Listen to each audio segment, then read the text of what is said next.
একটা লাইফ ছিল, আমি এর আগে আমার সুন্দর একটা ক্যারিয়ারও ছিল, কিন্তু আমি জাস্ট প্রিন্স মামুনের জন্য আমার ক্যারিয়ার লাইফ সবকিছুই শেষ করলাম। আমার বন্ধু বান্ধব এখন আমার সাথে মিশে না, তারা অনেক এম্বারেস ফিল করে আমার সাথে মিশতে, কারণ হচ্ছে সোশ্যালি আমাকে নিয়ে অনেক বুলিং করা হয়, অনেক ট্রলিং করা হয়, আর মামুনকে নিয়ে তো মানুষ খুব নেগেটিভ ভাবে দেখে। সো আমি আমার নিজের লাইফ নিজের হাতেই শেষ করছি, এই জন্যই আমি জাস্ট মিডিয়ার সামনে এসেছি। ভাই আমার কিন্তু কোনো এক্সপেকটেশন নেই, যাতে আমার মতো আরেকটা মেয়ে সেম প্রবলেমে না পড়ে, এই জন্যই আমার সবার সামনে। আমি আমার পরিবারকে অনেক বেশি কষ্ট দিয়েছি, অনেক অন্যায় করেছি। আমার বাবা হসপিটালাইজড, ইভেন আমি আপনাদেরকে আরেকটা কথা বলি, আমি আসলে অনেক কিছু ভুলেও যাচ্ছিলাম। আমার বাবা হসপিটালাইজড, ওই অবস্থায় ওকে বাসা ছেড়ে দিতে বলছে, নতুন বাসার অ্যাডভান্স দিতে হবে। ও আমার বাবার এখানে হসপিটালে আমাকে দেখতে নিয়ে যায় নাই। আমার ব্যাংকের অ্যাকাউন্টটা লক, ওইটা ঠিক করে ওর এখানে যাইতে হবে, মানে আমার বাবার কাছে যাইতে হবে।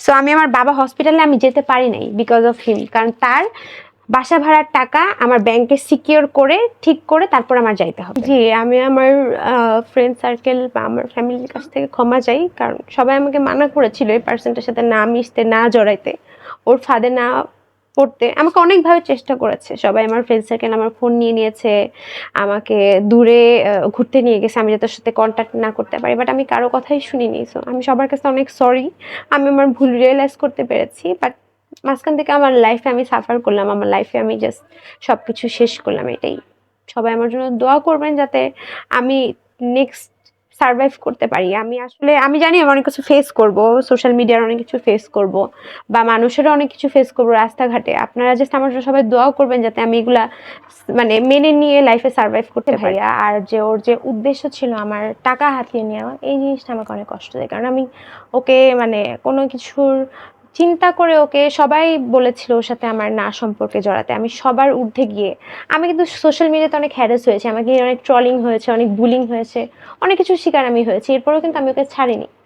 যখন আমি মারধরের শিকার হয়েছি তখন আমি ডিসিশন দিয়েছি যে না, আমার ফ্যামিলি আছে, আমার বাবা মা আছে, আমার ফেসবুক অ্যাকাউন্ট তার কাছে আছে, এটা আপনি আমার অ্যাকাউন্ট দেখলে বা আমার বন্ধু বান্ধবের সাথে কথা বললে বুঝবেন। আমার ফোনও সে রিসিভ করে, এখনও মেসেঞ্জার সে ইউজ করে, আমার ইনস্টাগ্রাম সে ইউজ করে, সে তো হ্যাকটেকও করতে পারে, তার কাছে অনেক হ্যাকার ফ্রেন্ড সার্কেল আছে, অনেক মানুষ আছে। সো আমি তো ভাইয়া সোশ্যাল মিডিয়ার অত কিছু বুঝিও না, সে তার কাছে আমার সোশ্যাল মিডিয়া আছে। ইভেন এমনও হয়েছে সে কিন্তু জানতো যে আমি যদি মিডিয়ার সামনে আসি সে কিভাবে ফেস করবে, সে কিভাবে নিজেকে ডিফাইন করবে, সে এই জন্য নিজে থেকে আগেই অনেক প্রুফ নিজে তার কাছে করে রেখেছিল। ধরেন আমাকে মেরে আমাকে দিয়ে ভিডিও করাচ্ছে, মানে আমি রং এটা সে আমাকে দিয়ে বলাচ্ছে, আমি কিন্তু এটা তার ফোর্সে পড়ে বলতাম, নাহলে সে সুইসাইড করবে, এরকম অনেকবার অ্যাটেম্প নিয়েছে।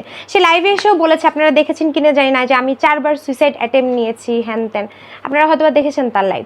সো সে আমাকে মেরে, সে আমাকে ইমোশনাল ব্ল্যাকমেল করে সে সুইসাইড অ্যাটেম্প করতে নিয়ে, আমি তো বাধা দিতে গেলেই সে আমাকে মারতো, আমি তো বাধা দিয়েছি, আমি তো চেষ্টা করেছি বাধা দেওয়ার, তখন তো সে আমাকে, আমি তো ভাইয়া জানাতে পারিনি, 4 মাস তো আমি তার কলাপসে ছিলাম, আমি তো ওখান থেকে বেরিয়ে হতে পারিনি 4 মাস। আমি অপরাধী যদি বলেন, হ্যাঁ ওয়াইফ হিসেবে আমি তাকে ঠিক করতে পারিনি, অবশ্যই আমিও অপরাধী, হয়তো বা অপরাধী বলতে আমি ঠিক করতে পারিনি ওয়াইফ হিসেবে তাকে, আমার এই ক্যাপাসিটি ছিল না। অনেকবার নিজেও নিত, তার বন্ধু বান্ধব নিত, আমাকেও অফার করতো, অনেক বলতো যে আমরা সেম ভাইবে থাকবো, তুমিও খাও আমার সাথে, এরকম সে আমাকেও বলেছে।